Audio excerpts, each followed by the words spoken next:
নমস্কার বন্ধুরা, আমার নাম রাজেশ আর আপনারা দেখতে শুরু করেছেন স্পোকেন ইংলিশ উইথ আরজে। তো বন্ধুরা, চ্যানেলে যদি নতুন হয়ে থাকেন প্লিজ সাবস্ক্রাইব আর বেল আইকনে ক্লিক করতে একদম ভুলবেন না, তাহলে আমি যখন নতুন ভিডিও দেবো আপনারা আপডেট পেয়ে যাবেন। তো বন্ধুরা, আজকের এই ভিডিওতে আমরা adverb, clause of condition and time নিয়ে আলোচনা করব।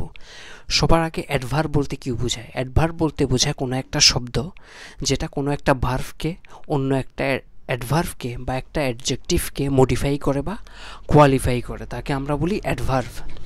আর অ্যাডভার্ব ক্লজ বলতে কি বোঝায়? অ্যাডভার্ব ক্লজ বলতে বোঝায় কতগুলো শব্দের সমষ্টি, a group of words that functions as an adverb.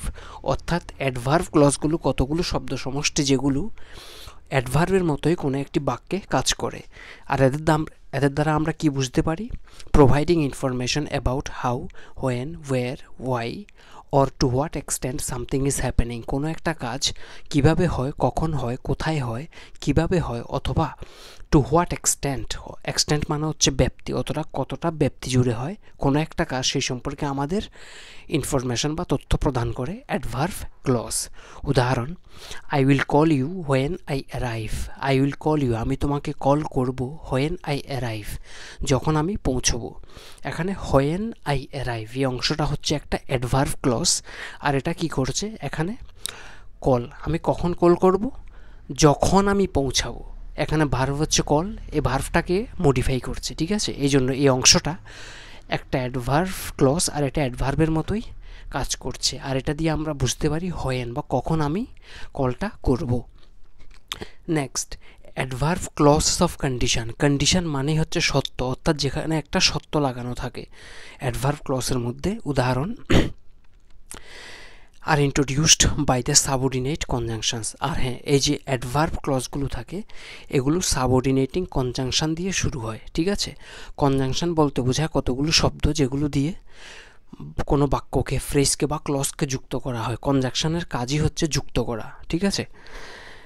If, weather, unless, in case, only if, provided that, এই যে সাবঅর্ডিনেটিং কনজাংশনসগুলো আছে এগুলো দিয়ে যে অ্যাডভার্ব ক্লজ অফ কন্ডিশন আছে সেগুলো শুরু হয়। উদাহরণ, ইফ ইউ স্টাডি হার্ড মানে যদি তুমি ভালোভাবে পড়াশোনা করো। If you study hard you will pass the exam, তুমি পরীক্ষায় পাশ করবে। তুমি পরীক্ষায় পাশ করবে যদি তুমি ভালো করে পড়াশোনা করো। এখানে ইফ থেকে হার্ড পর্যন্ত এই যে অংশটা, এটা হচ্ছে অ্যাডভার্ব ক্লজ অফ কন্ডিশন। কারণ এই অংশটা দিয়ে আমরা বুঝতে পারছি যে পাশ করার সত্যটা কি। পাশ করার সত্যটা হচ্ছে ভালো করে পড়াশোনা করা।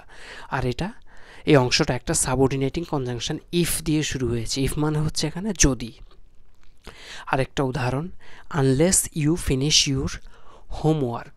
আনলেস ইউ মানে যদি না তুমি তোমার হোমওয়ার্কটা শেষ করো, you can't go out to play, তুমি খেলতে যেতে পারবে না।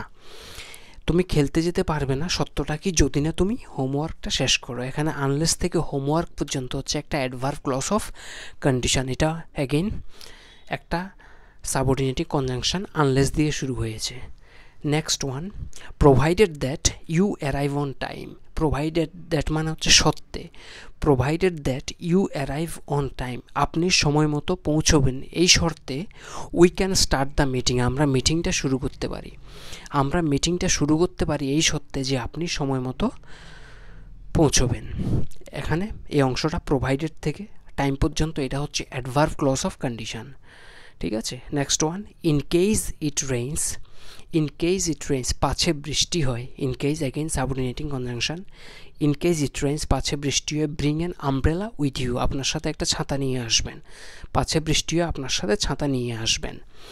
এখানে ইন থেকে রেইনস পর্যন্ত এই অংশটা হচ্ছে এখানে অ্যাডভার্ব ক্লজ অফ কন্ডিশন, কারণ এটা হচ্ছে সত্য। সত্যটা হচ্ছে যে বৃষ্টি হতে পারে, এই সেন্সে আপনি ছাতাটা নিয়ে আসবেন, ঠিক আছে? Next one, adverb clause of time. Adverb clause of time show when something happens. এগুলো দিয়ে আমরা বুঝতে পারি যে কোনো একটা কিছু কখন হয়, কোনো একটা কিছু সামথিং কখন হয় সেটা আমরা বুঝতে পারি অ্যাডভার্ব ক্লজেস অফ টাইম দিয়ে।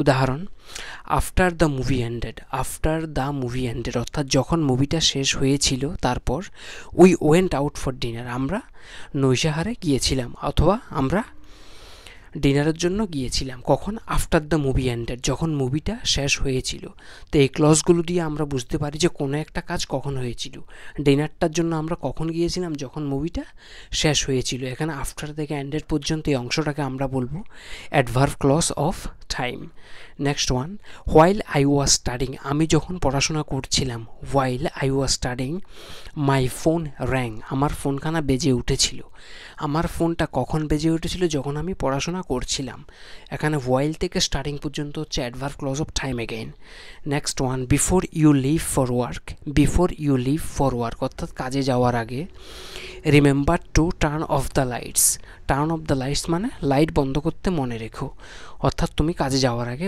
মনে করে লাইট বন্ধ করে দিও এখানে before you leave your work এই অংশটা হচ্ছে adverb clause of time last one you can stay here তুমি এখানে থাকতে পারো as long as you want অর্থাৎ যতক্ষণ তুমি চাও তুমি থাকতে পারো as long as you want এই যে অংশটা এটা হচ্ছে এখানে অ্যাডভার্ব ক্লজ অফ টাইম যতক্ষণ তুমি চাও ঠিক আছে তো মোদ্দা কথা অ্যাডভার্ব বলতে আমরা বুঝি কতগুলো শব্দ বা কোনো একটা শব্দ যেটা দিয়ে বাক্যে অন্য একটা অ্যাডভার্বকে অ্যাডজেক্টিভকে বা ভার্বকে মডিফাই করে আর এই যে অ্যাডভার্ব ক্লজগুলো আছে এগুলো হচ্ছে কতগুলো শব্দের সমষ্টি যেগুলো একত্রে অ্যাডভার্বের মতোই কাজ করে এরা কি করে ভার্বকে মডিফাই করে কোনো একটা অ্যাডজেক্টিভকে অথবা অ্যাডভার্বকে মডিফাই করে ঠিক আছে অ্যাডভার্ব ক্লজ অফ কন্ডিশন মানে যেগুলো সত্য থাকে কোনো একটা সত্যে যখন আমরা ব্যবহার করি সেন্টেন্সে যেগুলো সাবঅর্ডিনেটিং কনজাংশন দিয়ে শুরু হয় ঠিক আছে যেমন ইফ